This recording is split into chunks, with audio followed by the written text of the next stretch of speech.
The show Deadliest Catch thrusts viewers into the heart of one of the most dangerous professions on Earth, capturing the raw chaos and relentless fury of the Bering Sea as it punishes crab fishermen with towering waves and brutal winds. Beneath the excitement of high seas drama lies a haunting undercurrent of tragedy, a sobering tale of lives lost to the merciless ocean. Each season is a reminder of the sea's unforgiving nature, and as the icy waters continue to claim lives, one must ask, how many more must be sacrificed before we fully grasp the gravity of the risks these fishermen face? For nearly 2 decades, Deadliest Catch has captivated audiences worldwide with its unflinching portrayal of commercial crab fishing, showcasing the heart-stopping moments aboard vessels tossed by tempestuous seas while peeling back the layers to reveal a deeper story, one of perseverance, profound loss, and the indomitable spirit required to survive in such a perilous environment. The question looms large. What drives these captains and their crews to return to the sea season after season despite the constant danger? The answer lies not only in the promise of financial reward, but also in tradition, pride, and a deep connection to the sea that defines their way of life. Alaska's frigid waters are no playground. They are treacherous, hostile, and often deadly. The fierce competition for crabs means that hundreds of boats head out, risking everything to haul in their share of the catch. The television series may focus on a few vessels, but the reality is far broader, with countless others also navigating these lethal waters, each with its own story of hardship and endurance. Every deck is a battlefield where one misstep can mean serious injury or death. Waves smash against the hulls with relentless force, freezing winds cut through layers of clothing, and the decks become slick, icy gauntlets. But it's not just the physical challenges that weigh heavily. The emotional and psychological tolls are equally punishing. These men and women, driven by a mix of hope and necessity, are constantly tested not just by nature, but by the ghosts of their own pasts. One of the most emotionally resonant stories in the series is that of Jake Anderson, a captain whose path to the wheelhouse has been paved with immense personal tragedy. Once homeless and battling substance abuse, Jake's struggles were already daunting before he was hit with even more sorrow. In Season 5, he received the heartbreaking news of his sister's sudden death while at sea, a moment that rocked him to his core. As if that weren't enough, just a year later, his father mysteriously vanished, only to be found dead in his abandoned truck. These crushing events could have destroyed anyone, but Jake persisted, returning to the sea with a fierce determination that spoke volumes of his resilience. Jake's story is just one of many that expose the deeply human element of Deadliest Catch. Another example is Joshua Tell Warner, a deckhand whose secret past as a bank robber came back to haunt him. Between 2007 and 2009, Warner had committed a string of bank thefts before joining the show. When authorities connected the dots and arrested him in 2010, his promising television career ended abruptly, and he was sentenced to nearly a decade in prison. His tale was a shocking reminder that many of these seemingly heroic fishermen are also battling inner demons and difficult pasts. Reality television might glamorize aspects of their lives, but it cannot shield anyone from justice or personal consequences. Then there's Captain Sig Hansen, one of the most iconic and enduring figures in the series. Born on April 28, 1966, in Seattle, Washington, Sig is a fourth-generation fisherman who inherited both a love for and an obligation to the sea from his Norwegian father. By age 24, he had become captain of the Northwestern, fulfilling a legacy that had been years in the making. Throughout the show's history, Sig has been portrayed as a pillar of strength and leadership, mentoring younger fishermen like Jake Anderson and ensuring that his family name remains synonymous with Alaskan fishing excellence. His daughter, Mandy Hansen, has since stepped into the family business, pushing through skepticism in the male-dominated industry and proving herself capable of surviving and thriving in one of the harshest professions on Earth. Despite his commanding presence, Sig has not been immune to personal and professional hardship. His on-screen heart attack was a jarring moment for fans and crew alike, exposing the very real physical dangers that come with a life spent battling the elements.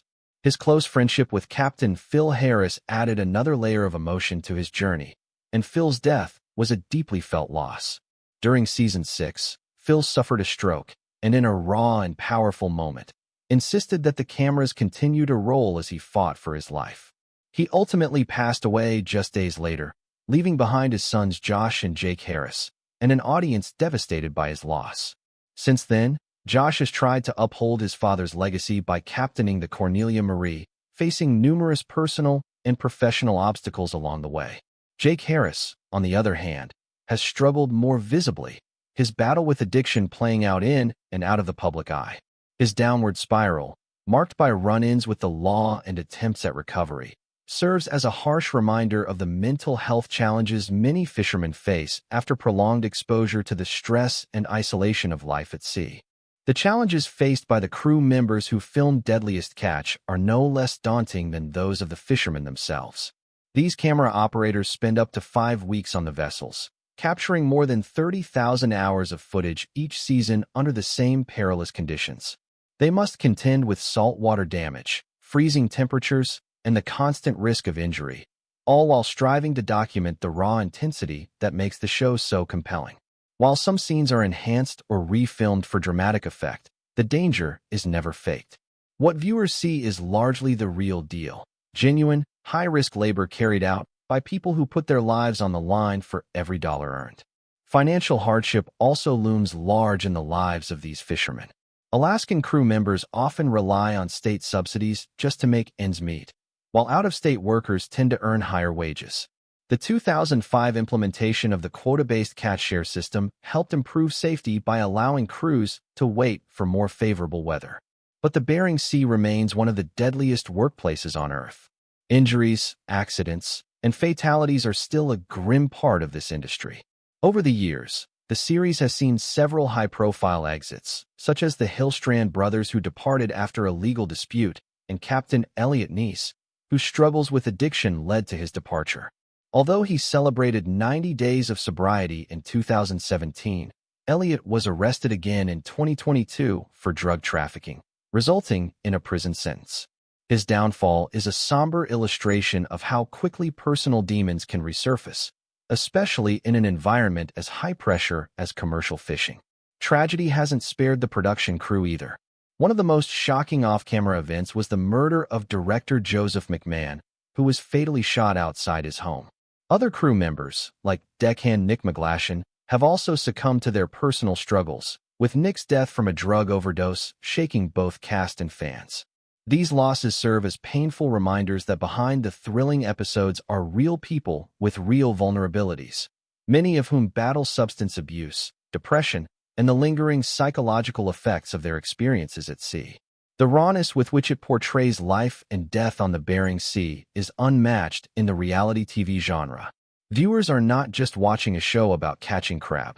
They are bearing witness to the fragility of life, the strength of community, and the resilience of the human spirit. As the seasons pass, each new episode builds upon a legacy steeped in salt, sweat, and sacrifice. The boats become more than floating workplaces.